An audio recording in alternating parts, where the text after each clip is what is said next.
Phoenix S. Brown is a curator, helping other people share their story through art. As curator, my responsibility is to program the gallery spaces. I coordinate artists, I develop exhibitions, I help run creative programming in response to the art that's on the wall. A very powerful piece by Phoenix works in this space, Gallery 507 at the Bronzeville Center for the Arts. This organization was started by artists, which is really exciting. I'm also an artist, so I love learning about how artists make their work. This artistic hub, located on Milwaukee's North Side, is rooted in art, culture, and African American history. Bronzeville is a cultural overlay of like a few neighborhoods here in Milwaukee. Black residents have been here since the early 19th century. So the neighborhood is really known for Black cultural production. In addition to her work in the Bronzeville neighborhood, Phoenix has curated work in some of Milwaukee's most prestigious mansions. At the turn of the 20th century, this was considered the Gold Coast. There was a lot of wealthy families building mansions along this corridor. This home was the homestead of Sarah Ball Allis and Charles Allis. They were industrialists, and Charles Allis was the president of Allis-Chalmers. The Allis Mansion is listed on the National Register of Historic Places. As curator, Phoenix would find contemporary artists searching for a temporary place to showcase their work. The room that we're in right now is called the French Parlor. On this wall, we have a lot of French oil paintings that are like beautifully framed. Everything is original to the collection. And then also in the space, we juxtapose contemporary art next to like the historic works.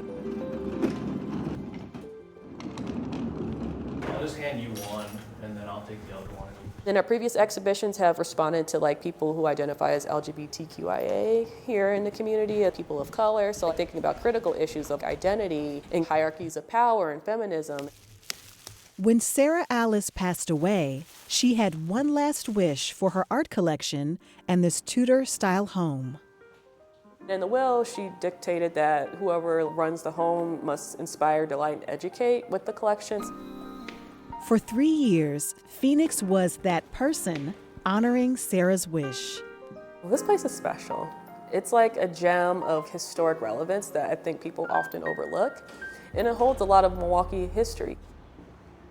At the same time Phoenix was overseeing the art collection at the Allis, she was helping reclaim another piece of Milwaukee's past, a short walk away at Villa Terrace.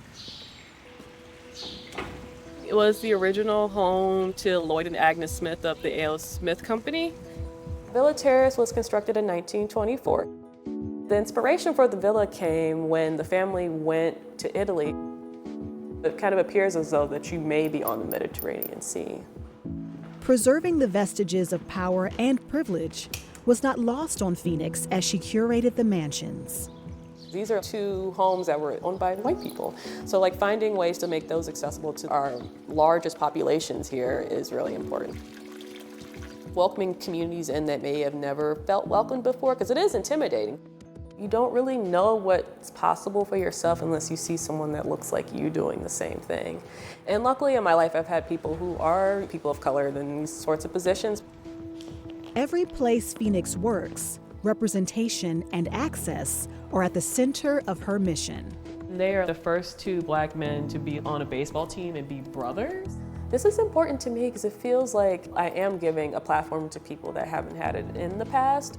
And sometimes it's best for people of color to tell their own stories. You know, that's like a privilege that we don't always get in this sort of sphere. I think it just really emphasizes the impact that he's had on the Negro League Baseball League here in America. I think it's important to keep telling these stories and hold these stories so Milwaukeeans in the future are able to learn about where we came from as a city. The art sphere Phoenix creates is welcoming for all of Milwaukee, whether that is at a mansion museum or in the heart of Bronzeville. I love curatorial. Curatorial is amazing, and it's a privilege to be in these roles. And I just love working with artists. It brings me joy. But then also, it's kind of like people just doing really cool stuff.